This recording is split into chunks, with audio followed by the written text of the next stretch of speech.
언시국TV 핫 인터뷰입니다. 오늘은 국회에 왔습니다. 지난 비상계엄날 국회 정문을 넘어 들어온 시각장애인 서미화 민주당 의원을 만나러 갑니다.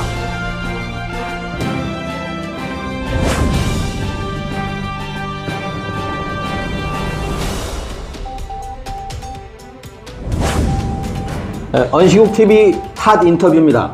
오늘은 국회에 왔습니다. 서미화 민주당 의원과 만납니다. 의원님 안녕하십니까? 네, 안녕하세요. 네. 후보 시절에 인터뷰를 했었죠? 네. 이거 오프닝 좀 가벼운 질문인데요. 네. 의원이세니까 좋은 점, 안 좋은 점 각각 하나씩만 꼽아주시죠. 의원이 되니까 좋은 점. 좋은 점을 갑자기 물어보니까 별로 좋은 게 없었던지 생각이 잘 안 나네요. 네, 근데 좋은 게 없으신가 봐요. 좋은 점? 글쎄 딱 좋은 점이 그렇게 저한테는 별로 없는 것 같습니다. 안 좋은 점은 있습니까? 안 좋은 점. 너무 이렇게 공인이다 보니까, 네. 모든 게 이렇게 너무 사적 생활이 없는 거. 네. 너무 22대가 그럴지는 모르겠지만, 네. 개인적인 시간이 너무 없고요. 네. 그리고, 너무 바쁘고요. 네. 할 일이 너무 많고요. 네. 너무 많고. 너무 많고, 예. 너무 차고 넘치고요. 예. 또 집에도 못 가고요. 네. 시골이, 목포가 집인데 저는. 네. 오면 일주일에 한 번씩은 갈 줄 알았는데, 네. 윤석열 때문에 갈 수가 없고요. 그러게요. 진짜 제 전선을 지켜야 된다는 생각 때문에, 네. 개인에 따라서 갈 수도 있겠지만 저는 집에를 못 가고 있는 상태고요. 안 좋은 것이 훨씬 많네요. 네. 네. 기사에 따르면 요 국회 바로 건너편에 사신다고 본 것 같습니다. 네. 네. 우리 앞집입니다. 네. 그렇군요. 늘 경례 대기 중입니다. 제가 네. 앞집이어가지고. 예. 네. 12.3 비상계엄 후에 네. 2030 여성들이 왜 응원봉을 들었지 않습니까? 네. 그렇죠. 그리고 의원님하고 임매 의원님 이 두 분이 의사봉을 지켰습니다. 제가 이제 봉봉 시스터즈라고 명명을 했는데 오래전에 이거 아시면 저하고 같은 세대인데 봉봉 사중창단 그런 남성 보컬 그룹이 있었습니다. 같은 세대가 아닌 것 같습니다. 그래서 이제 네. 거기서 하여튼 따서 봉봉 네. 시스터즈 그랬는데 우리나라 여성들 왜 이렇게 멋진가요? 이런 한국 여성의 힘 어디서 나온다고 생각하십니까? 멋지다고 해주셔서 감사드리고요. 저도 여성의 한 사람으로서. 근데 우리 한국 여성들, 이번에 특히 2030 여성들의 그런 멋진 응원봉으로 연대하고 계엄에서부터 지금까지 거리에 나와서 윤석열 탄핵, 계엄 해제, 탄핵, 파면까지 지금 계속 해주고 있잖아요. 근데 우리 2030 여성뿐만 아니라 우리 한국 사회는 구조적으로 이 성차별이 아주 심각한 국가라고 저는 생각을 해요. 네. 근데 그런 어떤 구조적 차별 속에서 우리 여성들은 굉장히 폭력적이고 차별적인 사회 속에서 억압당하면서 살아오다가 많이 이제 여성주의가 여성의 방, 이제 페미니즘 운동 뭐 이렇게 되면서 많이 해방된 것 같았지만 2016년인가요? 그 강남역 사건, 회화역 사건, 엠번방, 최근에 디페이크까지 또 어쩝니까 미투 운동. 네. 이런 일련의 지금 2030들이 직접 느끼고 경험한 우리 사회에 그냥 여성이라는 이유 때문에 어느 날 갑자기 살해당할 수도 있고 불법 촬영돼서 막 자기도 모르는 이런 불법 사진들이 불법 이런 디페이크처럼 이런 상황들이 본인에게 겪을 수 있는 피해가 될 수 있는 엄청난 이런 불안 이런 것들 속에서 이제 가장 연대의 힘을 보여줬던 게 시작이 회화역 시위로 저는 알고 있는데 네. 그러면서 여성들은 어떻게 보면 개개인으로는 굉장히 불안하고 위험에 노출되어 있는 사회죠, 우리 사회가. 근데 거기서 연대함으로써 굉장히 용기를 가졌던 것 같아요. 특히 2030 여성들이. 네. 그리고 우리나라가 이제 인터넷 발전으로 온라인이 잘 되잖아요. 네. 온라인 커뮤니티 속에서. 그래서 누군가 의도적으로 조직하지 않았는데도 그 커뮤니티 속에서 끊임없이 같이 소통하고 연대했던 그룹이 2030 여성이라고 저는 봐져요. 네. 근데 이 여성들이 그 윤석열 계엄이 사실 윤석열이 대표적인 이 성차별 폭력이라고 해도 될지 모르겠네요. 여성가족을 없앤다. 대선 공약이었잖아요, 막. 네. 그리고 성차별과 우리 사회 혐오를 조장해서 혐오 정치로 대통령 된 사람이라고 저는 한쪽 편에서는 볼 수 있다고 봐요. 네. 근데 그래서 이번 개헌뿐만 아니라 윤석열 대통령 되면서부터 계속 우리 여성들은 윤석열 탄핵해야 된다. 이런 것들이 이미 있었다고 저는 인식이 되고요. 네. 그런 속에서 계엄이라고 하는 이 반민주적인 너무 무서운 이런 다시 독재 정부를 통해서 영구집권을 깨한 거 아닙니까? 네. 여기에 가장 민감하게 분노하고 아주 공감을 너무 자기 일처럼 할 수 있었던 분들이 우리 여성이고 2030 여성들이었다고 저는 봐져요. 그래서 그분들이 그렇게 뭐 어디 단체에서 모여라가 아니었지만 커뮤니티에서 이렇게 계엄이 터지자마자 국회로 달려오고 또 그 탄핵 소추될 때까지 국회 문이 네 개 정도 되나요? 동문 서문 막 이렇게 정문 있고 네. 그 문마다 세상에 제가 그때 한 바퀴 돌 때 보니까 의대생들이 노트북 들고 와서 굉장히 추웠잖아요. 네. 롱패딩 입고 그 무릎 담요 깔고 앉아가지고 밤을 새면서 또 국회 2차 계엄으로 군인들이 올지 모른다. 그래서 우리가 지켜야 된다.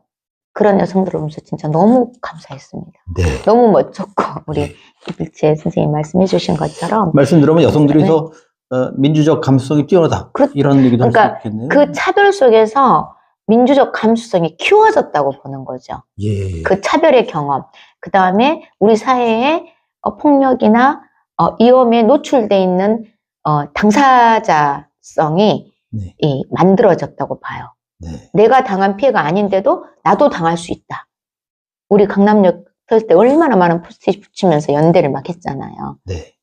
그런 연대가 익숙한 것 같아요, 우리 여성들이. 네. 그래서 아무래도 그 여성들이 대거 막 서로 나가자 하면서 다 나온 사람들이고 앞으로 대한민국 사회의 민주주의를 완성시킬 수 있는 가장 힘있는 미래 세대가 되지 않을까라는 네. 기대가 있습니다. 그 세대가 주류가 될 때는 여성 의원 비율도 좀 높아지고 그렇죠. 여성 리더 비율도 높아지고 그래야겠습니다. 그렇죠. 네. 지금 이렇게 커졌던 것들이 굉장히 상반적인데 이렇게 쭉 여성 어떤 성평등이 이루어져 오다가 어느 지점에서 윤석열 정부, 박근혜 탄핵 이후 이렇게 굉장히 혐오 정치가 부각이 되면서 네. 굉장히 힘들어졌죠. 네. 네. 의도적인 갈라치기 같은 게 있었던 그렇죠. 거죠. 의도적인. 가벼운 질문입니다. 네. 12상 비상기업날 국회 정문을 넘으셨지 않습니까? 네. 겁나지 않으셨어요? 힘들지 않으셨어요? 별로 안 가벼운 질문인데요. 제가 그날 네.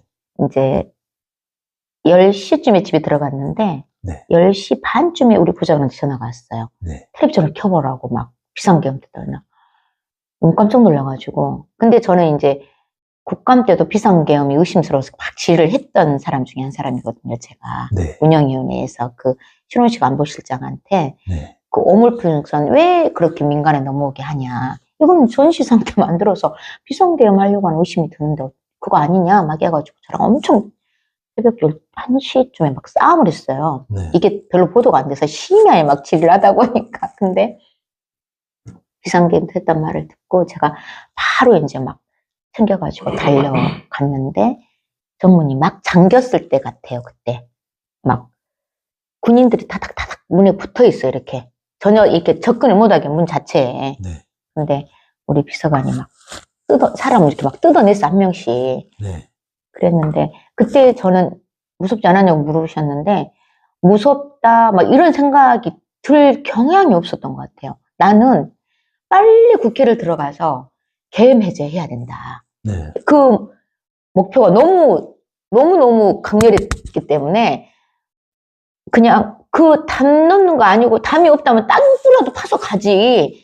뭐 무서워서 주춤주춤 그런 생각 자체를 내가 안 했어요. 그냥 나는 빨리 가야 돼. 그러면서 앞에 누가 넘어가길래 눈을 만져보니까 동글동글 있길래 막 무조건 올라갔죠. 네. 근데 올라가서 보니까 굉장히 높더라고, 거기가. 네. 이렇게 하는데 이제 누가 받아준다고 해서 받아주셔서 이제 안전하게 내려가지고 달려간 거죠. 그런데 국회 정문을 넘어서 의사당을 향해 뛰어가시면서 욕을 하셨다면서요? 누굴 향해서 그러니까, 뭐라고 욕을 하셨나요? 그러니까 그때 제가 느낀 감정은 이게 제정신이 아닌 거 아니냐, 윤석열을 향해서 욕했죠. 막 내가 아는 욕은 다 한 것 같아. 막 개색 소세 막 하면서 막 미친 남분 막 하면서 네. 막 그 욕이라도 해야 그 네. 상황이 나한테는 이렇게 좀 뭔가 이렇게 발산이 되지. 네. 참았다가는 내가 죽을 지경이 되겠더라고요. 그래서 네. 달리면서 계속 막 하면서 내가 빨리 가서 이 국힘당도 한통 쏘릴지 모른다, 이것들. 네. 우리 의원들 다 모으고 우리는 의사봉을 막 지켜야 된다. 그러면서 막 임미영님하고 달리면서 욕하면서 막 네. 국힘당 욕하다, 윤석열 욕하다 달려갔죠. 근데 지금 하신 욕은 그렇게 찰진 욕은 아닌 것 같아요? 근데 아마 어떤 방송에서 제가 이랬는데, 헌재, 이제 그 이후로 윤석열이 계속 헌재 나와가지고 정말 이상한 소리, 너무나 비겁하고 비열하고 거짓말에 핑계에 부하 직원들한테 막 뒤집어 씌우는 그런 대답을 계속 하는 걸 보면서 제가 텔레비전 이렇게 보다가 진짜 우리 할머니가 계셔야 되는데, 우리 할머니. 제가 할머니랑 네. 살았거든요, 어렸을 때. 네. 시골에서 우리 할머니가 진짜 욕을 창의적으로 잘하셨어요. 네. 근데 우리 할머니 같으면 뭐라 했을까? 우리 할머니 같으면은 그냥 조사 벌기 전에 입 다물어라 이랬을 네. 거다. 네. 근데 제가 방송에서 입 다물었는데 우리 할머니는요, 입이란 말도 안 써요, 그런 사람들한테. 네. 주둥이라게, 주둥이.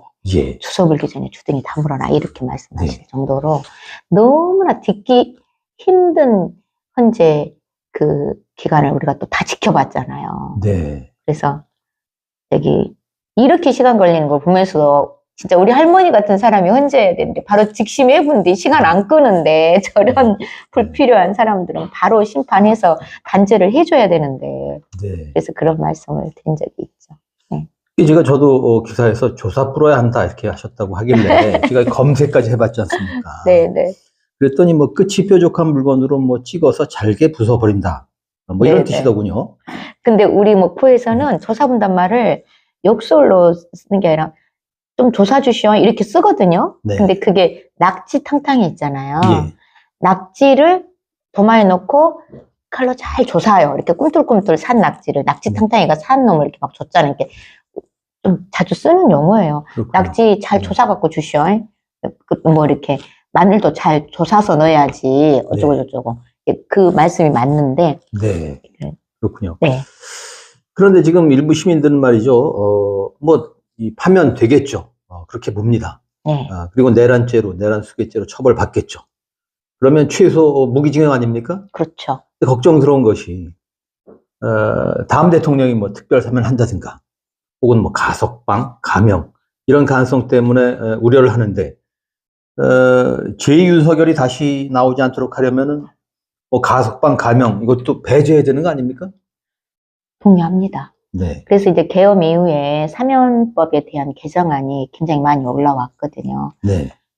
이제 그 골자가 금방 말씀하신 것처럼 내란죄나 외환죄, 또 군 반란죄 같은 하여튼 국가의 근간을 흔드는 범죄 행위라든지 또 헌정 질서를 파괴하는 그런 중대 범죄일 경우에는 사면을 하지 못하게 하는, 또 그것뿐만 아니라 이제 저는 직접 당사자 외에도 내란에 적극 혼자 못 하잖아요. 네. 이번에도 김용용 장관도 시작해서 뭐 관련자가 얼마나 많습니까? 그래서 내란 임무에 대해서 주도적으로 함께 동조한 자들까지도 절대 사면 대상이 돼서는 안 된다고 봅니다. 네. 과거 우리 전두환 사면해 줘가지고 그랬죠. 학습된 네. 내란죄 범죄도 대통령 사면해주면 살아나와서 잘 먹고 잘 살잖아요. 네. 진짜 우리 서민들은 진짜 슈퍼마켓에 가서 빵을 엄청 먹어도 실형받고 이런 이 사회가 너무 불공정하죠, 정말. 네. 네. 아마 감옥에서 나오면 전두환보다 더 하지 않을까요? 훨씬 더 하겠죠. 네. 오늘 그 MBC 뉴스인가 어저께 보니까 그 종이 뭐 군에서 종이 관을 1000개나 더 준비하고 그러게요. 12월에 무슨 시신 운송 백을 3000개나 더 구입하고 했다고 하던데 더 강화되죠. 자기 네. 방어를 위해서.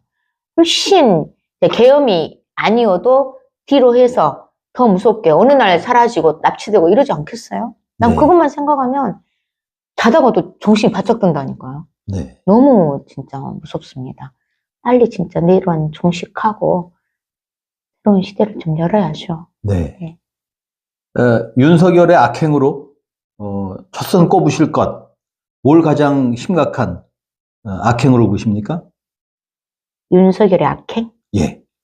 물론 내란 수계입니다만 그 외에도 많은 하여튼 범죄 행위를 저질렀고 그럼 이렇게 여쭤볼게요. 네네. 그럼 객관식으로 한번 여쭤보겠습니다. 네.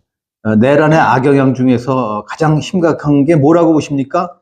1. 민주주의 훼손, 2. 국격 추락, 3. 국민 분열, 4. 국익 손실, 5. 민생 파탄. 다 해당되지만 최우선을 하자면 저는 민주주의 훼손으로 보는 거죠. 네. 네. 민주주의, 우리가 어떻게 읽어내는 민주주의인지, 정말 이런 사람이 대통령이 돼가지고 우리나라의 피와 눈물로 빚어온 이 민주주의를 하루아침에 이렇게 추락시키고 독재 영구 집권까지 꾀했다는 것이 이게 가능한 사고 방식인가 라는 생각이 들면서 너무 정말 저는 윤석열이 이제 대통령 되면서 제가 국회에 들어가서 윤석열 끌어내린다 생각을 하고 들어오기도 했거든요. 네. 근데 이 수준까지 될 거라고는 처음에는 생각을 못했죠. 정말. 근데 민주주의 훼손을 그러니까 도대체 대통령으로서 가져야 될 기본적인 소양 자체가 없는 사람으로 보입니다. 네. 네. 더욱이 아시는 대로 뭐 북한을 끌어들여 했지 않습니까? 그렇죠. 네. 끌어들여서 전쟁을 일으켜가지고 권력을 유지하려고 했던 이런 장거죠. 네. 확실해요. 오물풍선 안 먹은 것도 네. 전쟁 상황을 만들려고 했던 것이 분명해요. 여러 분에서 네. 하나라도 전쟁이 터지면 바로 계엄을 하려고 준비를 했던 것 같습니다. 예. 자, 화제를 좀 바꿔보겠습니다. 국회에 이제 입성하신 지 뭐 1년 남짓, 1년가량 되셨는데, 국회의원 서미화의 의정 활동 성과, 한 가지 혹은 한두 가지만 꼽아주신다면 뭘 꼽으시겠습니까? 제가 한 일이 너무 많은데 한두 가지입니다. 우선순위를 매기면 뭐 말씀하실 수 있죠. 일단 제가 이제 국회에 들어와서 상임위를 2개 하거든요. 운영위원회와 네. 보건복지위원회. 근데 상임위에서 이제 국정감사 이전부터 현안 질의를 많이 했습니다. 그래서 국정감사 이전에 제가 운영위에서 인권위에 대한 질의를 통해서 김용원의 악행에 대해서 드러내고 국가인권위원장으로 서류까지 냈었는데 이제 떨쳤죠. 김용원을. 그리고 이충상은 사표를 내게 결국은 만들었고, 그럼에도 안창호라는 말도 안 되는 사람이 위원장이 돼서 지금 인권위가 말도 아니지만은 그런 이제 상반기에 초기에 그런 역할을 했고, 국감 때 제가 윤석열이 약자 복지를 국정 무슨 핵심 과제로 하겠다 했는데 그 민낯을 국감을 통해서 막 드러내면서 약자 복지가 굉장히 허울 뿐이다라는 것들을 드러내면서 국감 때 상관왕을 좀 했어요. 이렇게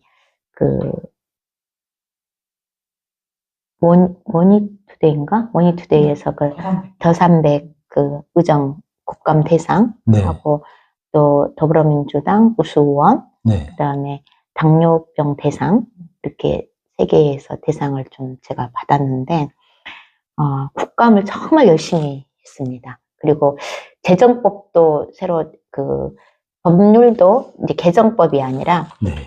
가족돌봄 아동 위기 아동 청소년 지원법이 제정이 됐고요. 본회의를 통과했습니다. 그래서 위기 청소년이나 또 가족 돌봄 중에 아동이 포함되지 않았는데 국감 때 지적을 해가지고 13세 미만에도 가족 돌봄하는 아동들이 있거든요. 네. 그래서 그 법안을 제정을 했고 또 국가인권위에 대한 관심을 제가 계속 가지면서 장애인 차별금지법에서 괴롭힘이 차별로 안 들어갔는데 장애 차별을 괴롭힘을 넣어서 그 법도 본회의장을 통과했습니다. 네. 네. 그러게요. 장애인이시고 여성이시고 또 호남 출신. 이걸 제가 복합차별 이렇게 한번 이름을 쳐봤습니다만. 그런데 보편적 차별금지법 제정 이건 어떻게 생각하세요? 이 다수당인 민주당이 차별금지법 제정해야 하는 거 아닙니까? 해야죠. 해야 된다고. 그래서 어떤 노력을 하실 겁니까? 근데 이제 이것도 저는 제가 앞에 질문하셨던 거하고 상당히 관련이 있다고 봐요. 우리 사회가 혐오 정치를 확대시키고 그런 혐오 정치를 조장한 것들이 오히려 정치의 어떤 한 축을 이렇게 이루도록 한 나쁜 정치가 있었잖아요. 네. 그게 굉장히 차별금지법 제정의 걸림돌로, 그래서 마치 우리 성소수자들이 너무나 혐오 대상으로 몰아가면서 이 법률에 대한 곡해나 왜곡이 심각해지고 또 종교계의 종교인들, 특히 기독교인들의 애곡된 논리 이런 것들로 지금 멈춰 있죠, 거의. 근데 앞으로 이런 종교계와 사회 개혁 이런 것들을 통해서 반드시 합의를 이끌어내서 제정을 해야 될 법으로 봅니다. 그게 성별, 노동, 또 교육도 교육, 있죠. 네. 연령, 이런 다양한 분야에서 차별을 금지하자는 건데 이것에 대해서 성숙한 민주 시민이 함께 민주당과 함께 제정될 수 있을 거라고 봅니다. 네. 네. 그러게요. 네. 장미대선에서 정권이 교체된다면은 행정 권력과 입법 권력을 차지하는 건데 그러고도 못하면 영원히 못하는 거 아닙니까? 해야죠. 같이. 네. 그러니까 그런 사회적 합의라는 이런 게 굉장히 적극적으로 돼야 될 것 같아요. 홍보하고 설득하고 하면서. 근데 사실 차별금지법 진짜 반대하는 세력과 부와 굉장히 맞닿아 있다는 생각이 들거든요. 네. 그래서 그런 것들을 어떻게 풀어낼 것인가 앞으로 정치적 과제가 돼야 된다고 봅니다. 네. 22대 의원 임기 중에 반드시 하겠다고 마음먹은 일 뭔가요? 제가 장애 당사자잖아요. 네. 그래서 22대 1호 법안이기도 했고 교통약자 이동권 법안인데 반드시 우리 장애인이 진짜 지역사회에서 시민으로 인식되는 이제 그 법안이죠. 그러니까 지금 지하철 시위하고 계신 장애 당사자들이 단순히 이동권을 말하기보다는 장애인이 지역사회에서 시민으로 살아갈 수 있는 기본권 보장을 놓고 투쟁을 하고 있는 거잖아요. 네. 그리고 제가 생각할 때 2030 여성들이 외치는 그것도 상생이라고 봐져요. 우리 민주시민들이 요구하는 게. 장애를 가졌다는 이유로 시설에서 나오지 못하고 지금도 시설로 보내줘야 되고 그런 것을 저는 22대에서 반드시 좀 해결하고 장애인이 그냥 보통의 시민처럼 어디든지 이동 가능하고 어디든지 일할 수 있는 이런 노동 현장이 가능하고 어딘지 접근할 수 있고 그래서 사람답게 사는 중증 장애인이 사람답게 사는 세상이 진짜 상생 아닐까? 그런 생각을 좀 하게 됩니다. 네. 그런 사회를 만들도록 하겠습니다. 네. 알겠습니다. 요즘 이제 개헌을 둘러싸고 의견이 분분합니다. 87년 체제를 전환해야 한다 그런 얘기를 합니다만은 그러나 개헌의 시기에 대해서는 또 다른 의견들도 있고 그래서 여쭤보는데 개헌의 필요성, 개헌의 시기, 또 반드시 개헌안에 반영해야 될 내용 어떤 입장이십니까? 진짜 87년 체제가 잘 유지해 오다가 어느 순간 진짜 윤석열 정부에서 재앙적 대통령제라는 폐해를 좀 보여준 케이스가 된 것 같아요. 네. 그래서 개헌은 필요하다. 근데 지금 현재 상황은 이 내란 종식이 너무 시급한 우리 당면 과제로 지금 있는데 이게 지금 딜레이 되고 있지 않습니까? 네. 그래서 내란 종식을 하여튼 해내고 그 이후에 개헌 논의를 좀 구체화해야 되지 않느냐 저는 그런 생각이 좀 들고요. 그리고 그 개헌에 반드시 들어가야 될 게 이제 우리가 말하는 그 윤석열을 보면서 그 대통령에게 주어진 막강한 그 권력 이 부분이 조금 잘 좀 나눠줘야 된다. 그래서 개헌을 하자면 좀 중임제, 대통령 중임제를 좀 고민을 많이 해야 되지 않을까. 그래서 책임을 좀 더 강화시키면서 권력을 조금 잘 나눠서 국회와 행정부가 역할을 할 수 있는 이런 개헌을 좀 해야 되지 않을까라는 생각을 해보고요. 지금은 내란 종식에 꽂혀 있다 보니까 거기에 집중을 해야 된다, 전 국민이. 그리고 또 개헌을 우리 민주당에서 얘기를 많이 했었고 막 했는데 이 윤석열 파면 국면에서 윤석열이가 마지막 헌재에서 발언할 때 다시 복귀해서 개헌 논의를 하겠다고 그랬잖아요. 헌정 파기한 사람이. 네. 그러니까 너무 제가 깜짝 놀랐어. 진짜 저 입에서 저런 말이 어떻게 나오지? 금방 개헌을, 내가 언제 개헌이라고 했어? 개헌이라겠지. 이럴 것 같은 거예요. 금방 밑에 받침 하나 바꾸는 건 일도 아닐 사람이다. 네. 그런 생각이 들면서 이 국힘당이 말하는 그 개헌, 그게 정말 어떤 것인지 좀 더 들여다보면서 개헌 논의는 내란 종식을 확실하게 해가면서 좀 논의를 차분히 좀 해가야 될 문제가 아닐까라고 생각을 했습니다. 그런데 말입니다. 네. 이건 누구 흉내를 내는 건데. 네. 이 파면이 되고 나면 바로 대선 전국인데 말이죠. 그러면 이 대선이 혹은 대선 이슈가 이제 블랙홀이 돼서 개헌 논의가 실종되고 다음 대통령은 또 나 몰라라고 이런 일들을 우리가 겪어왔지 않습니까? 그래서 드린 말씀인데 시민사회가 주요 정당 후보들한테 개헌 약속을 받고 공약으로 그리고 대선 과정에서 개헌안 경쟁을 하도록 한 후에 당선된 차기 대통령은 자신의 개헌안을 유보하고 다시 사회적 합의를 이뤄서 개헌을 하는 방안 이런 프로세스 어떻게 보세요?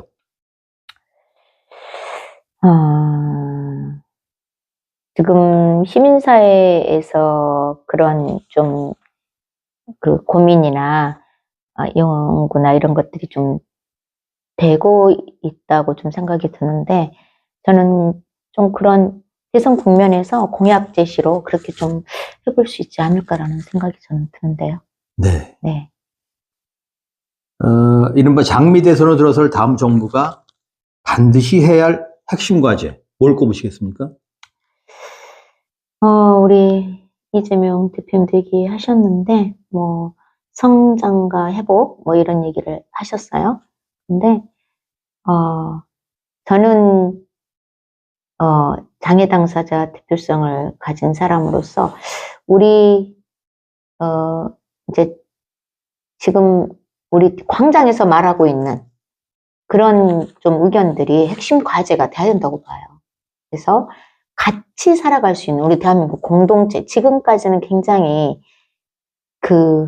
뭐랄까, 자유민주주의, 아까 87년 체제 이런 것과도 다 연동이 될 수도 있는 말인데, 좀 대전환이 좀 돼야 된다. 네. 예, 그래서 우리 사회가 더 이상 분열이라든지 혐오라든지 이런 것들을 진짜 좀 없앨 수 있는 그런 사회 대전환, 상상의 가치를 최고의 대전환 가치로 삼아야 되지 않을까. 그런 맥락이라면 저는 또 말하지만 우리 사회에 가장 차별받는 여성, 장애인, 성소수자 이런 정책들이 좀 전면에 굉장히 중요한 핵심 정책으로 추진돼야 된다고 봅니다. 네. 안요한이라는 시각장애인 목사가 있습니다. 네, 안요한인데. 안요한. 제가 이제 한번 검색해 보니까 아직 생존해 계신 분 같습니다. 네네. 낮은 들이 임하소서 영화 제작 주인공 같은데. 네. 네. 그런데 오래전에 이분 책에서 이런 이야기를 읽은 일이 있습니다. 이분이 어느 저녁 집회에 초대를 받아 갔는데, 네네. 좋은 뜻이었겠죠. 장애가 있는 분이 밤길 오시느라고 얼마나 고생하셨습니까? 이게 비장애인 장애를 참 이해하기 어렵다는 그런 한예로 볼 수 있겠습니다만은, 비장애인들을 향해서는 혹은 비장애인 일반 시민을 향해서는 어떤 말씀을 혹은 당부를 하고 싶습니까? 이번에 우리 응원봉 2030 여성 분들이 계엄 해제 탄핵 이 과정을 거치면서 남태령 그다음에 우리 지하철 시위까지 네. 함께 하는 일이 있었잖아요. 네. 우리 시민 여러분들께서 지하철 시위에서 굉장히 불편하면서도 초기에 잘 참아주셨는데 어느 순간 제가 이준석 씨 말을 또 안 할 수가 없네요. 네. 이준석 씨가 나서가지고 비문명적 시위다, 출근길에 대한 지하철 시위에 대해서 말도 안 된 그런 발언을 한 이후로 시민들의 불편함을 표현하는 정도가 나중엔 혐오로 같이 막 나왔지 않습니까? 네. 욕설과 그랬는데 저는 비장애인 시민 여러분들께 우리 아까 이피 선생님 말한 것처럼 장애를 잘 모르면 생각한다고 한 말인데 좀 너무 감이 떨어지는 말씀들을 하실 수는 있어요. 근데 그런 말도 하실 수 있지만 진짜 조금이라도 우리 장애 당사자들이 오죽하면 지하철 시위를 하겠나 이런 생각을 지하철을 오고 가면서 보시는 시민 여러분께서 그렇게 생각을 조금 바꿔서 물론 그렇게 생각하시는 시민도 아주 많아요. 바꿔서 생각해 보시면서 지하철 시위하고 불편한 장애인들은 30년, 40년을 시설에 살거나 집 안에 갇혀 있다가 나오신 분들이거든요. 네. 그래서 단 몇 시간을 못 기다리고 그 시일에 지체되는 시간 속에서 온갖 욕설과 폭력적인 이런 언행을 하시는 분들이 있다면 그분들을 향해서 눈총을 한 번씩 쏴주시고 네. 그리고 한마디라도 같이 사는 사회 만듭시다. 네. 이렇게 한마디만 보태주셔도 너무 감동이고요. 네. 그렇습니다. 네. 실천을 하기 위해서라도 눈총 쏘는 연습을 좀 해야겠습니다. 네, 네. 저는 특히 내란 이후 대한민국 국민은 이거 극한 직업이다. 이런 생각을 합니다. 정치권이 뭘 좀 할 일을 더 해야 되는 거 아닙니까? 누가 극한 직업이라는 거죠? 대한민국 국민이 극한 직업이에요. 국민이? 내란 일어나면 국회로 달려와서 나가야 되고. 예. 맞습니다. 물론 계엄 해제하셨습니다만은. 그래요. 네. 그러니까 국민 여러분께 이제 제가 이 국회에 들어와 보니까 사실 입법부, 국회라고 하는 것이 굉장히 무슨 일을 많이 할 줄 알고 들어왔거든요, 저도. 네. 그런데 행정부가 갖고 있는 권력이라는 것이 입법 권한으로 해볼 수 없는 게 너무 많아요. 거부권 행사해보죠. 입법했어도. 네. 그러니까 입법이 안 돼버리는 거잖아요. 그리고 재결도 안 되는 거고, 이제. 그래서 민주당을 이렇게 지지해 주셨는데도 그 어떤 측면에는 효능감 있게 국회에서 뭔가 국민들을 위한 실제적인 체감 있는 입법이나 정책이 되질 않았다고 보여져요. 네. 그래서 너무 정말 국민 여러분들께 죄송합니다. 정말 그 부분에 있어서. 근데 그런 것들도 앞으로 개헌 과정에서 상당히 좀 심도 있게 논의돼서 행정부 권력을 좀 잘 견인도 하고 견제도 할 수 있는 좀 이런 구조가 좀 만들어졌으면 좋겠더라고요. 네. 그래서 우리나라 국민들 정말 극하죠. 특히 힘들게 사시는 분들이 극한 직업입니다. 네. 정말. 그 기득권들은 세금도 잘 깎아주고, 네. 에? 기득권들은 집에서 호의호식하고 있는데 가장 힘든 우리 서민들, 힘든 국민들이 거리에 나와서 민주주의 수호하시겠다고. 근데 진짜 누가 그러시더라고요. 대한민국이 위기일 때마다 어디 책에 나왔는가? 그 별로 받은 은혜도 없는데 네. 나와서 민주주의 수호하고 싸우는 사람들은 서민, 진짜 우리 사회의 약자들, 힘든 국민들이다. 그러니까 더 극한 직업인 것 같습니다. 네. 그런데 아야부 체제 당시에는 온 국민이 이 근무오기도 하고 그랬는데 네네. 이번에는 하여튼 뭐 원인 제공자도 있긴 합니다만은 국민들이 의견이 갈렸습니다. 이 극우화 문제 이거 어떻게 풀어야 됩니까? 그것도 이제 여기 언론인 출신이라면서요. 예, 그렇습니다.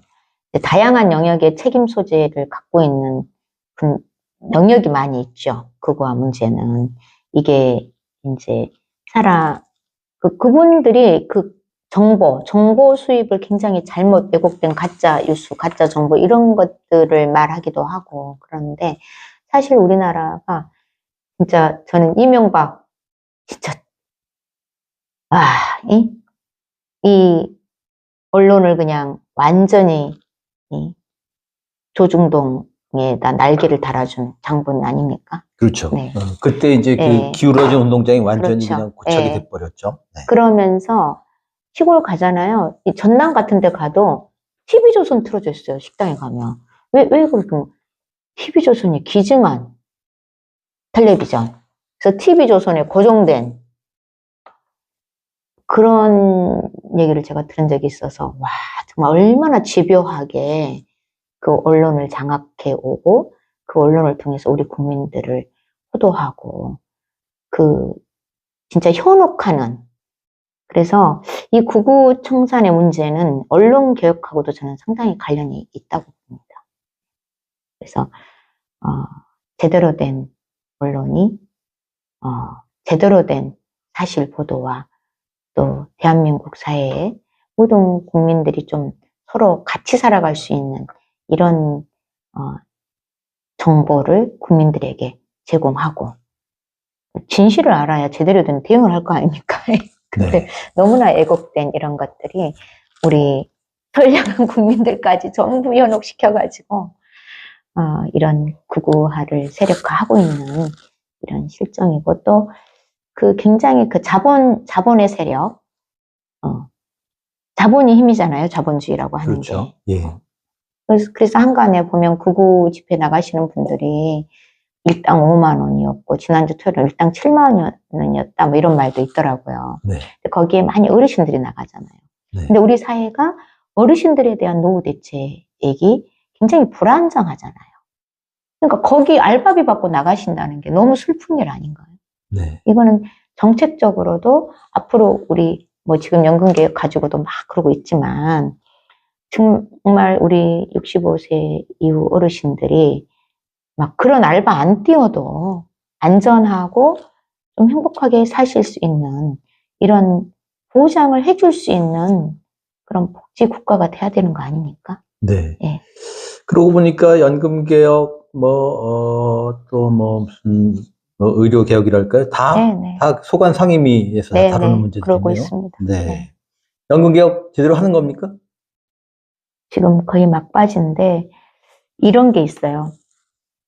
이거는 우리는 소득 대체율을 이제 44% 이렇게 막 했잖아요. 그랬죠. 예. 근데 제가 논의를 하다 보면 국힘당은 연금 개혁을 할 의지가 없다고 저는 판단이 돼요. 계속 해박 놓고 44%하면 43% 주장했다가 33% 합의를 했더니 이제 그 전에 크레딧, 출산 크레딧, 군복무 크레딧 이런 게 다 있었거든요. 네. 근데 이거를 확 깎은 거예요. 예? 근데 그건 안 된다. 우리가 이렇게 하니까 또 권성동 원내대표가 계속 퇴짜를 놓으면서 그 일방적으로 논의를 하다가 튕겨나가. 지난번에도 43% 말하니까 진성준 우리 의장님은 충분히 우리는 44% 주장하다가 33% 하면 진성준 의장님이 그럽시다 이렇게 결정할 수 있는 상황은 아니잖아요. 네. 그걸 가지고 지도부가 논의를 해서 이렇게 하자는데 갑자기 튕겨나가면서 민주당이 거부했다. 이렇게 언론 플레이 했거든요. 근데 언론들이 상당히 다 좀, 아까부터 제가 언론 말을 하고 있지만, 국회에서도 굉장히 그 언론 자체가 기울어진 운동장이다 보니까, 그쪽에서 말하는 걸 훨씬 더 빠르고, 폭넓게 실어주는 거죠. 네. 그러면서 연금 개혁에 대한 이것이 마치 민주당 때문에, 발목 잡고 있는 민주당이 되는 거예요. 전혀 다르거든요. 지금 계속 깽판 놓는 데는 국힘당이에요. 되도록 우리는 연금 금액을 올리면 소득을 당연히 올려야 되는 거 아니에요? 네. 근데 그 과정을 보면 너무 말도 안 된 제가 또 연금 계획 소위예요. 이소위인데 이소위 하면서 죽는 줄 알았어요. 네? 막 40%까지 나와. 소득 대체는 40% 하자고. 네. 13% 올리면서 말이 안 되잖아요. 어깃장을 놓는 거고. 그렇죠. 그러니까 정말 좀 바람직한 정책을 제시하면서 건설적인 협의가 되게 하는 논의가 아니라 우리가 그러면 그래 그렇게라도 이렇게 하면 딱 빙판 놓고 이런 식이에요. 네. 이렇게 하면 또 그럼 그렇게라도 어떻게든 우리는 이제 시간적인 여유가 없기 때문에 연금개혁이라고 하는 게 상당히 시간적으로 빠르게 지금 정책 결정을 통해서 연금을 좀 해결해야 되는 이런 시대적인 소명이 있지 않습니까? 네. 근데 그것을 계속 태클 걸면서 제시를 자꾸 조금씩 다르게 하면서 자꾸 파탄을 내버리는 거죠. 네. 네. 근데 언론 보도는 우리가 무슨 해방 놓는 것처럼 전혀 아닙니다. 조만간 결정은 안 되면 우리라도 좀 하자 이렇게 얘기는 저는 하고 있어요. 우리 안대로 좀 갑시다 이렇게 얘기를 하고 있습니다. 그 말씀의 연장선에서 그럼 언론 종사자들에게 고언이랄까, 당부랄까, 어떤 얘기를 좀 하시겠습니까? 저는 언론인 여러분들께서도 대한민국 국민으로서 또 언론이라고 하는 것은 우리 대한민국 어떤 나라든 어떤 개인의 사익이라기보다 국민들의 알 권리를 보장해 주면서 국민들이 끊임없이 대한민국 사회에서 정의나 또 다 같이 좀 상생할 수 있는 이런 정보를 제공하고 만들어가는 역할을 좀 해주십사 하는 부탁을 꼭 드리고 싶습니다. 네. 그 회사의 어떤 지침 이런 거 또 너무 살아가려니까 무시할 수는 없을 거라고 생각이 들지만 그게 진실이 아니고 그게 정의가 아니라면 좀 다구지게 야무딱지게 좀 저항함시로 하면은 함께 좋은 세상 만들 수 있지 않을까요? 네. 그런 생각이 듭니다. 네. 자, 마지막 질문입니다.